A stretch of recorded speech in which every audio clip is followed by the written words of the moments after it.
দেখতে চতুর্ভুজ আকৃতির ছোট আকারের দুগ্ধজাত মিষ্টিটির উপরের অংশে চিনির আবরণে মিশ্রিত আর ভেতরে দুধের নরম ও তরল ছানা, এরই নাম ছানামুখী।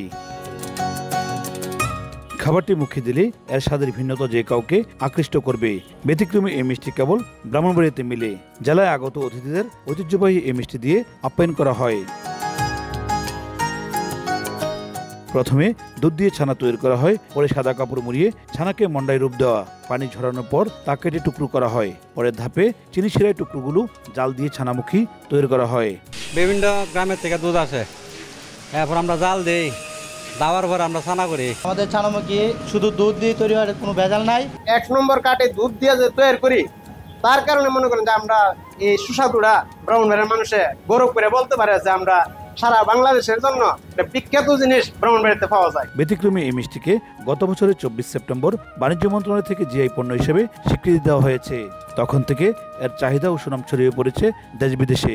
ক্রেতা ব্যবসায়ীরা এই মিষ্টিকে বিদেশে রপ্তানি করার দাবি জানান। আমি দীর্ঘদিন যাবৎ সৌদি প্রবাসে থাকি। আমি ওখান থেকে ইউটিউব এবং খবরের মাধ্যমে আমি ব্রাহ্মণবাড়িয়ার যে ছানামুখী এটার ঐতিহ্য এবং ব্র্যান্ডিং আমি ওখানেই পাইছি এবং আমি আজকেও নিতে আসছি। ঠিক আছে, আমি প্রায় সময় আসলে এখান থেকে নিয়ে যাই। আমি প্রত্যেক মাসের 1-2 বার এখানে আসি ছানামুখির জন্য।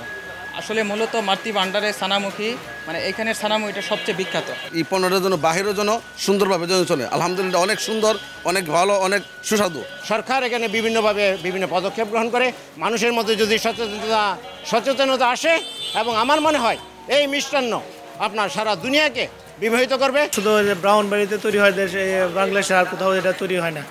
শুধু বিদেশে এটা আমরা রপ্তানি করতে হলে ভালো হইতো, কিন্তু এটা আমরা তো সরাসরি রপ্তানি করতে পারি না। অন্যান্য মিষ্টি তো অন্যান্য জেলাতেও তৈরি হয়, কিন্তু ছানামুখী শুধু ব্রাহ্মণবাড়িয়ার একটি ঐতিহ্য।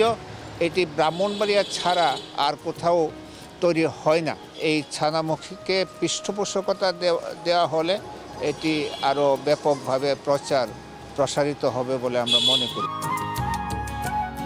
ছানামুখীকে রপ্তানি উদ্যোগ নেওয়ার কথা জানান জেলা প্রশাসনের কর্মকর্তা। এখানে যারা উৎপাদনকারী যারা আছেন তাদের সাথে এবং সুধীজন যারা আছেন তাদের সাথে আমরা সবাই বসে যে এটাকে আরও দেশে এবং বিদেশে এটাকে কীভাবে বিস্তৃত করা যায়, সেটা রপ্তানি পণ্য হিসেবে এটাকে আরও কীভাবে ডেভেলপ করা যায়, সেটার জন্য আমরা সবাই মিলে কাজ করব। জেলা শহরের নিউ সিনেমা রোড মহাদেবপুরটিতে এখন অন্তত 15টি মিষ্টির দোকানে ছানামুখী তৈরি করা হয়। উজ্জ্বল চক্রবর্তী, সময় সংবাদ, ব্রাহ্মণবাড়িয়া।